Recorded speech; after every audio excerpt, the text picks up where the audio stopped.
Longest movie analysis to date, so it's going to be mostly reading and hopefully very little of my random blabbering. So the ninth gate, number 9, symbolizes divine completeness, enlightenment, love, and compassion. In the Old Testament, number 9 was associated with practitioners of witchcraft. Also, soul leaves the earthly realm to undergo trials or judgment on the ninth day. The movie starts with the suicide scene of Andrew Tefler. Name Andrew stands for a man. In the New Testament, Andrew was also the first disciple to join Jesus Christ. Telfer does not really stand for anything, but it does sound a lot like the German word for the devil, which is Teufel. Attention is drawn to his red robe and his red socks. Color red is associated with the material realm, with anything physical, material, with temptation, sexuality, and sin. The main character's name in the movie is Lucas Corso. Luca is another name for Lucifer, the light bringer. Corso is derived from a Latin word cursus, course or path. So Lucas Corso means literally a path to enlightenment. Corso also happens to be an antique bookseller. Books are a symbol of knowledge and wisdom. So in other words, Corso has dedicated his life to obtaining and sharing knowledge. Corso gets hired by a powerful man named Boris Balkan. Boris stands for Borislav and means famous or glorious in battle. Balkan means literally a mountain range. Possible interpretations. Balkan strives for power, possibly unmovable as a mountain, and fights for what he pursues. Mountains are also symbols of Saul's journey towards enlightenment, and Boris Balkan happens to be a knowledge seeker himself. He collects and studies antique books on occult. During Balkan's seminar or lecture, Corso notices a mystery blonde woman that seems to take interest in both Balkan and Corso. During his conversation with Corso, Balkan makes notice that him and Corso are very much alike. When they make it up to his office, Balkan stands in front of two pillars and a picture of a castle.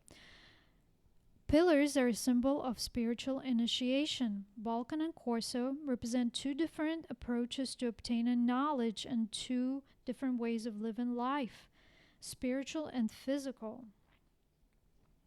Balkan asks Corso to find out if the copy of a particular occult book called Nine Doors to the Kingdom of Shadows that was written by Aristides Torquia was authentic. Torquia allegedly wrote this book inspired by Lucifer himself. The book contains 9 engravings that make up a riddle. Whoever solves the riddle will summon the devil. Only 3 copies of the book remain in the world, and Corso's job is to compare all 3 copies and check them for authenticity. While looking through the book for the first time, Corso's attention is drawn to the particular engraving depicting a knight holding a finger to his lips, and it says, "Silence is golden." Silence is golden, yet Corso breaks his silence and goes to the late Tefler's house to speak with his wife about the book. Apparently, Balkan told him that he purchased the book from Andrew Tefler. Wife seems very surprised that her husband sold the book, but doesn't hesitate to tell Corso where they got the book from. While researching the book at the local library, Corso notices the same mystery blonde woman that he saw at the seminar watching him. When he goes back to his apartment, he notices that it's been ransacked, so he figures either Telfer or this mystery blonde woman is after him and trying to steal the book.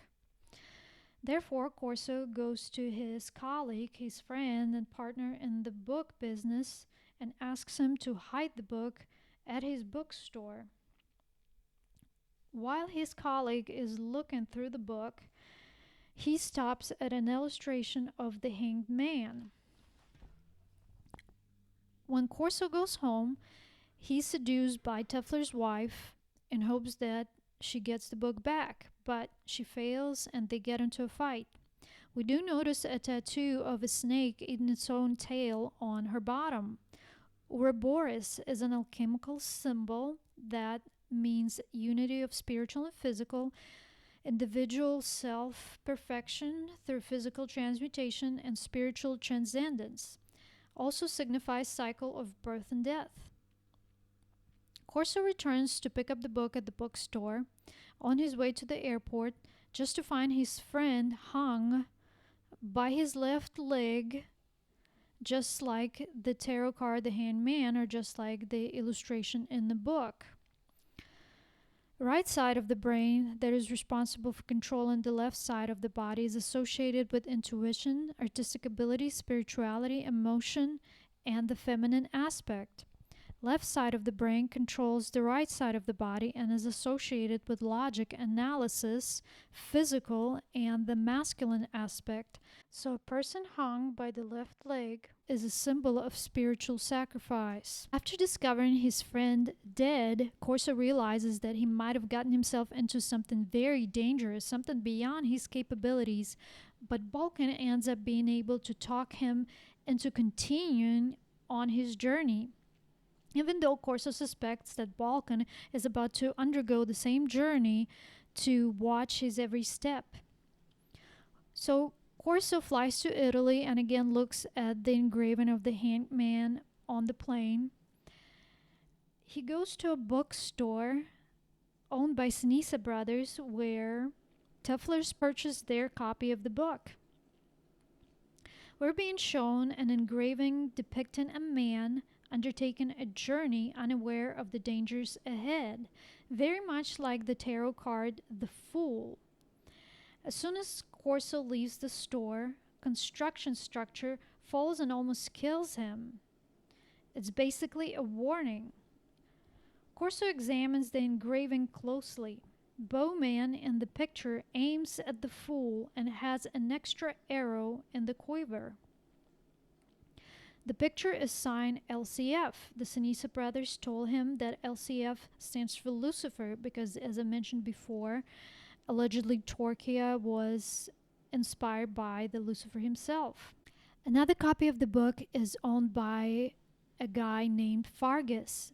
On his way to his mansion, Corso meets that blonde mystery woman yet again on the train. He figures that she works for Balkan. Fargus's mansion looks dilapidated. He gave up material possessions in order to pursue spirituality. That was his sacrifice. The only thing that he left behind were his books, which are a symbol of knowledge and wisdom, and musical instruments. Both Fargus and Corso look at an illustration of a hermit or a wise man opening a door with a set of keys and a Hebrew letter Tet written on the engraving. Tet represents number 9 and stands for the good hidden within. It's associated with pregnancy and germination. As we all know, seeds germinate in the dark. It symbolizes beginning stages of something wonderful, something beautiful that has not yet materialized. Corso notices the differences in Balkan's and Fargus's copies of the engravings. Hermit holds keys in different hands. One holds them in the right hand and the other one in the left. Left spiritual and signed by Lucifer, right materialistic, physical, and signed by Torquay. Next engraving is a fool entering a maze. One engraving signed by Lucifer has an open passway at the end. The one signed by Torquay depicts a dead end at the end of the maze. If you take a spiritual path and play by the rules, it ends up at success. If you end up picking a materialistic, egotistical path, then it ends in failure or a dead end. On his way out of the Fargus's mansion, Corso almost gets assaulted by a man hired by the Tefler's wife, but he gets saved by the blonde mystery woman. When he gets back to his hotel, he notices the same blonde woman in the lobby, and attention is drawn to her socks. They're mismatched. One is orange and the other one is green. I don't know why, but a lot of attention is drawn to the main character's socks. Corso wears red socks, which is unusual for a man to wear red socks instead of black. And this girl, she wears mismatched socks. One is orange and one is green, possibly a symbol of duality. In a phone conversation, Balkan tells Corso that he's willing to do whatever it takes to obtain Fargus's copy of the book. And the next morning, Mystery Woman shows up at Fargus's hotel room telling him to go back to Fargus's mansion. When they get to Fargus's mansion, they find him dead, drowned in a pond with a shell symbol. Shell is a symbol of Venus, Aphrodite, and Lucifer, since Venus is the morning star and it's another name for Lucifer. Fargus's copy of the book ends up being burnt and engravings torn out. Corso suspects Balkan and wonders if he's going to end up being killed just like Fargus. But Mystery Woman tells him that he has nothing to worry about as long as she's around. She tells him to fly to France, and he does. He checks into a hotel with a giant shell symbol by the entrance, again, symbol of Aphrodite, Lucifer. Corso meets up with Baroness Frida Kessler, who owns another copy of the book. Kessler proclaims her love and devotion for Lucifer. She tells Corso that she met the devil when she was younger and that she's writing a book about it. She also tells him that she dedicated her whole life to studying Torquay's book and trying to figure out how to unlock the ninth gate. Kessler also tells Corso that she's been a member of a secret society of a satanic cult when she was younger, but tells him that that cult was a joke because it was all about rich and powerful people living out their sexual perversions and not anything spiritual. Kessler's right hand is missing. The right hand is associated with God, and it's a possible indication of a sacrifice. She gave up her hand to show her devotion to Lucifer. Fargus, he sacrificed material possessions, and Kessler sacrificed her hand. When he exits her house, Corso is attacked yet again by Tefler's aide, but he's saved by the mystery blonde woman again. But it's the first time that we see that she's not really an ordinary woman. She has some type of a natural ability, some type of superpowers. She's a guardian angel or some kind of divine protector. When they get back to Corso's hotel room, she initiates him by smearing her blood on his face. In a phone conversation, Balkan demands Corso goes back to Kessler's house because Corso tells him that Kessler did not want to let him look at her copy of the book when she found out that he was working for Balkan. So Corso figures out a way to gain Kessler's trust. He makes copies of the book, or rather engravings, before he goes to her house and hides the original book in his room in case he gets attacked again. Corso and Kessler look through the engravings and they first compare an engraving of a knight approaching a castle with 3 towers. Balkan's version has 4 towers. Number 3 is associated with Trinity, is associated with spirituality, and it's signed by Lucifer. 4 is associated with the material, with archangels, and it's signed by Torquay. Illustration definitely resembles a tarot card, the Tower, divine destruction that can lead to physical ruin but spiritual rewards. Corso compares illustrations of man playing chess. Balkan's version has a black chessboard. Kessler's has the white and black dogs playing on the background in both engravings. This is definitely a symbol of duality. The divine game requires unity of spiritual and physical, logical and intuitive, masculine and feminine. While looking through the book, Corso comes across a postcard with a picture of the Ninth Gate Castle on it, and it's signed by Balkan. He then briefly compares engravings that depict executioner and his praying victim, with a wheel of fortune on the background. In one of the engravings, executioner has a halo, and the other one, halo is missing. Who is the victim here? And who is this executioner? Is he a hero or a murderer? Is he about to execute an innocent person or a criminal? Perhaps he's a tool of divine justice. Not everything is black and white. Sometimes murder is inevitable, sometimes it's justified. If a person acts for the good of all, if he acts as a protector or a savior, if he protects people from evil or himself from evil, or if he acts in self-defense. However, if executioner kills an innocent person out of egotistical wants and needs, then the murder is not justified.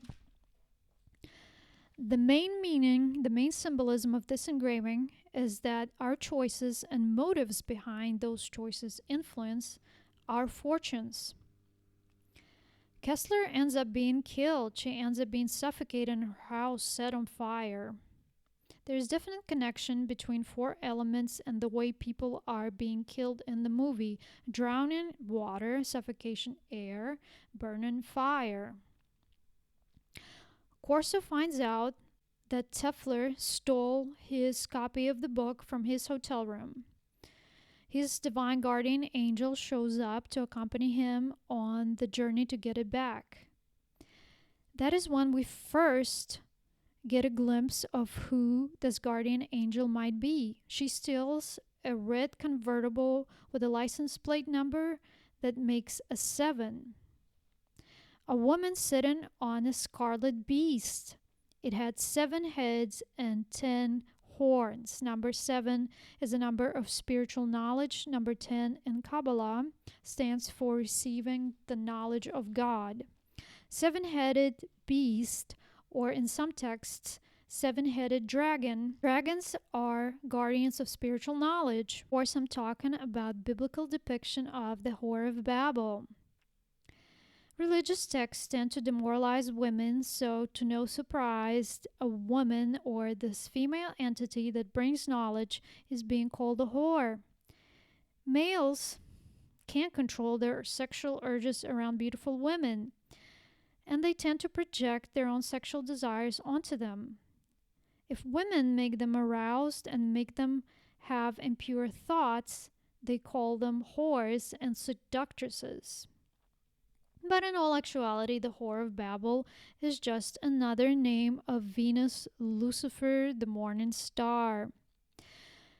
Lucifer is also called the mother of God. She is the ultimate life-giving force. She is the ultimate feminine. She is the mother of the Father.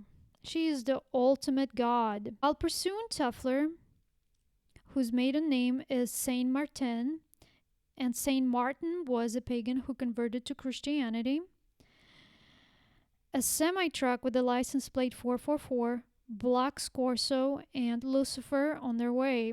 444 is a number associated with the physical realm and the archangels. But they eventually find the Saint Martin Chateau and break in. Here's where we get to understand the engraving that depict the executioner and the victim. Corso and Lucifer get caught and are being led down the stairs to be executed. But somehow Corso manages to overpower his executioner and ends up killing him in self-defense to protect himself and Lucifer. And Lucifer looks pretty pleased that he made that choice. He killed to save himself and his female companion. He is the executioner with a halo. Balkan, on the other hand, ends up killing Saint Martin or Tefler just because he wanted to show off his power, to show off his dominance, or maybe out of spite because she stole his book. Lucifer asks Corso if he wants to end his journey since he got the material reward he wanted. But it's not about the material anymore, and Corso decides to continue his journey. Corso ends up tracking Balkan down to the Ninth Gate Castle, and he sees him downstairs underneath an arch and two pillars that are both symbols of spiritual initiation, with all the keys, all the engravings laid out in front of him. And combined, they read, "To travel in silence by a long and circuitous route, to brave the arrows of misfortune, to fear neither noose nor fire, to play the greatest of all games, and win, foregoing no expense, is to walk the vicissitudes of faith, and gain at last the key that will unlock the ninth gate." Corso is on top of the stairs, representing the spiritual knowledge or his spiritual peak. Balkan, on the other hand, is downstairs, representing the materialistic level. So he did not really make much progress on his journey. Corso comes down the stairs to Balkan's physical level and watches him burn himself because he failed to unlock the meaning of the keys. He failed on his spiritual journey because it wasn't much of a spiritual journey for him. He did it because he craved power. He was arrogant. It wouldn't have mattered if the last key wasn't forged by the Sinisa brothers, as we later find out, because Balkan wasn't worthy of attaining that spiritual knowledge in the first place. Corso did not fail on his journey, so as he exits the burning castle, and that castle definitely looks like the tarot card, the Burning Tower, or the Tower, Corso is met by Lucifer, the Mother of God, the ultimate feminine that unites herself with him and gives him the knowledge to unlock the mysteries of existence. Sex here is a symbol of unity, unity of masculine and feminine. Sex is also reference to the depiction of the Whore of Babel in the Bible. And as a form of confirmation, we see a shell symbol the next morning yet again. And a note from Lucifer that the last key was forged by Sinisa brothers. When Corso goes back to the bookstore owned by Sinisa brothers, we first find out that their first names were Peter and Paul. Peter and Paul were Jesus' disciples. They were intentionally deceiving the seekers of knowledge to possibly protect the world from quote-unquote the devil. But as we all know, father and son are against humans acquiring spiritual knowledge. They don't believe that humans are on the same level as gods. They believe them to be subservient. Lucifer, on the other hand, thinks that humans are worthy of spiritual knowledge and they're on the same level as gods, like all the children of the mother. So Corso finds out the last engraving that depicts the Whore of Babel holding a book, the Whore of Babel burning knowledge, and the morning star or light on the background. She is the light bringer. So Corso enters the ninth gate and his journey culminates in success. We see light. That means he reached enlightenment and gained the ultimate spiritual knowledge.